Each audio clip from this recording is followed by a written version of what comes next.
যুগান্তর একটি খুব সুন্দর একটি নিউজ করেছে। প্রথম হেডলাইন হচ্ছে, পিছু হটলেন ট্রাম্প, চীন বাদে সব দেশের উপরে শুল্ক স্থগিত। এটির কারণ আমরা দেখলে বুঝতে পারি, বিশ্বের বেশিরভাগই দেশের উপরে পাল্টা শুল্ক আরোপের যে সিদ্ধান্ত নিয়েছেন মার্কিন প্রেসিডেন্ট ডোনাল্ড ট্রাম্প, সেই সিদ্ধান্ত 3 মাসের জন্য স্থগিত করেছেন তিনি। তবে চীনা পণ্যর ক্ষেত্রে বাড়তি শুল্ক আরোপের সিদ্ধান্ত বহাল থাকবে বলে সামাজিক মাধ্যমে টুইটার বা এক্সের মাধ্যমে সেই পোস্টটি উল্লেখ করেছেন ট্রাম্প। মার্কিন সংবাদ মাধ্যম সিএনএনের প্রতিবেদনে জানানো হয়েছে, অন্যান্য দেশের ক্ষেত্রে ট্রাম্প নমনীয় হলেও চীনের ওপরে আরোপিত শুল্ক 104% থেকে বাড়িয়ে 125% করার সিদ্ধান্ত নিয়েছেন।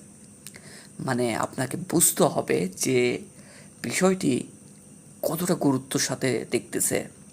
আমেরিকা তাদের প্রধান প্রতিদ্বন্দ্বী ভাবতেছেন চীনকে, কারণ একমাত্র চীনই আমেরিকাকে ছাড়িয়ে যেতে পারে এবং সামরিক, অর্থনৈতিক, কূটনীতি বিভিন্নভাবে এগিয়ে যাচ্ছে। তবে বিশ্ববাজারের যে প্রতি চীনের যে অসম্মান, তার ভিত্তিতে আমি ঘোষণা করছি যে চীনের ওপর আরোপিত শুল্ক এখন থেকে 125% হবে, যা সঙ্গে সঙ্গে কার্যকর হবে। এটি মিস্টার ডোনাল্ড ট্রাম্প বলেছেন।